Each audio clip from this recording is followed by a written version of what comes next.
Hello, it's Julie from Lady Bits PT. Today I thought I would make a video to address a few questions I've been getting about pelvic organ prolapse. I've been getting questions about, I'm doing these hyperpressives, how long until I start to get better, or how long is it going to take me to heal, or what can I expect? So the answer to that question is, it depends. Like the answer to almost all questions. So it depends on several factors. There's a lot of things that you could be doing to aggravate your symptoms or make it a little bit worse. And there are ways to alter those things so that when you don't make it worse, you can help reduce the prolapse. So we're going to talk today about things that make it worse and about things that can help make it better, so you're a little more aware of all the different factors that contribute. So quick review, what is pelvic organ prolapse? That is when one of your pelvic organs actually descends down into the pelvic bowl. They're not being suspended up as high as they're supposed to be.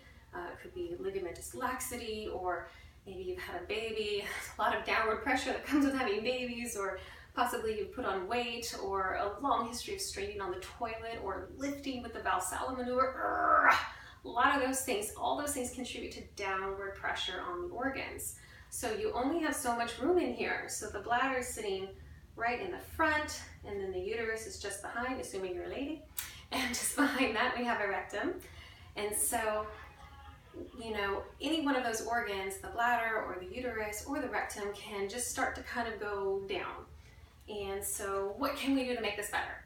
So first things first, no getting constipated. So you cannot be adding more downward pressure on your organs. And what happens when you get constipated? You're sitting on the toilet and you're going to work. That's a lot of downward pressure. So no getting constipated. I end up spending quite a bit of time with my patients when I work with them dealing with constipation issues, especially if it's a rectal prolapse, because then that poo doesn't have quite that same straight narrow pathway to travel. It usually has to go around a corner, and it can just make it harder to eliminate. So that's a whole nother video on better ways to eliminate and how to tackle when your stools are not the right texture and consistency that you want them to be. So in general, make sure you're drinking enough water, you're getting enough fiber so that your stools are a lovely soft snake. So that when you pass, you're just simply relaxing on the toilet, out it comes, and you're done, no straining. Again, anything that puts downward pressure on those organs is going to aggravate those symptoms and make your recovery a little bit longer and more challenging.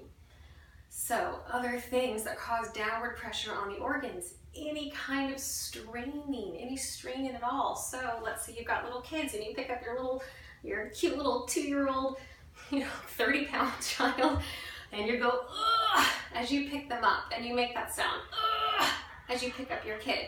Put your hand on your lower belly, feel what's happening. Ugh, I can feel it right now. There's actually pressure pushing out on my lower stomach, which means there's downward pressure on my pelvic organs. So the general rule of thumb you want to use with everything in life is exhale with effort.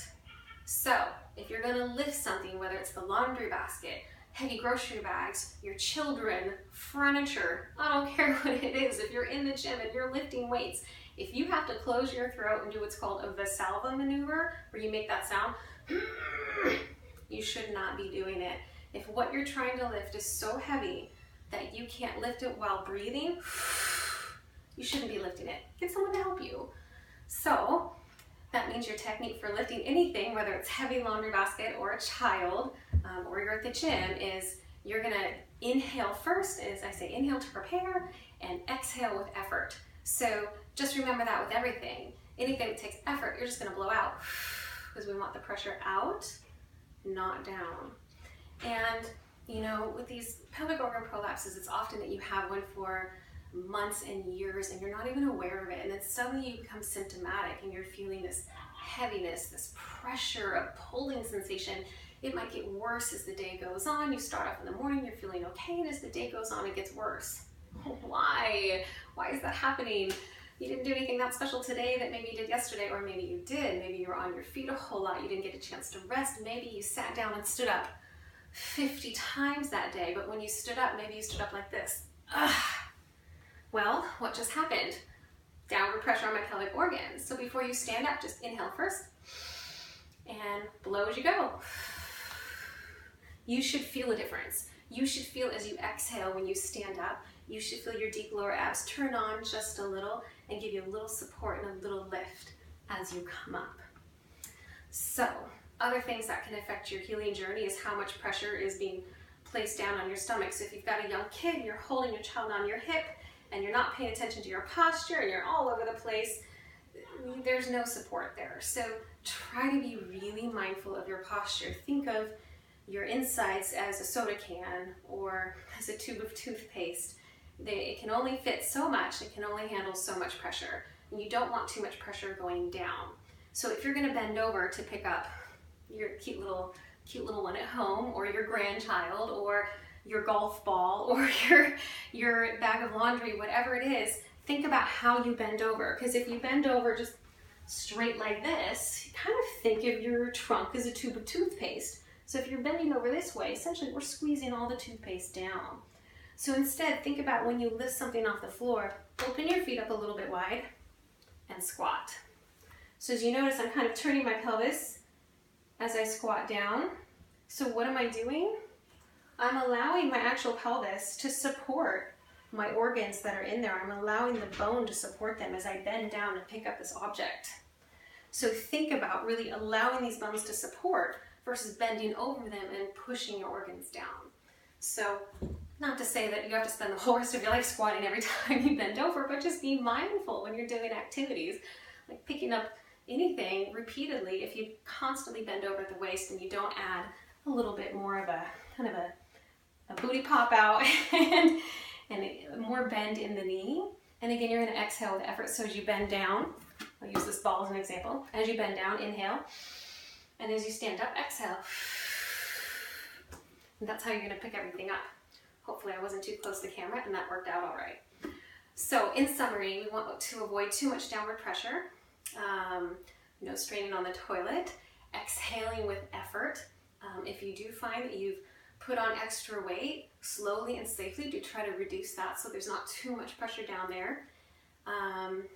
Often I get patients who are very, very skinny with prolapse and they're very limited around the rib cage. It's very, very tight. Their upper obliques are very, very tight and their diaphragm is really, really tight. And when they breathe, I'm watching all the pressure is moving down. So it's more than just what you do during the day. It's what's going on with your body, your connective tissue, your fascia, your muscles, and what are you using? So you want to make sure that your breathing is good. You want to have your ribs expanding outward, diaphragmatic breathing. Pressure is moving this way, not pressure going that way. So you want to be mindful of your breath. You want to be mindful of your posture. Obviously sitting up tall, your organs are nicely supported and suspended.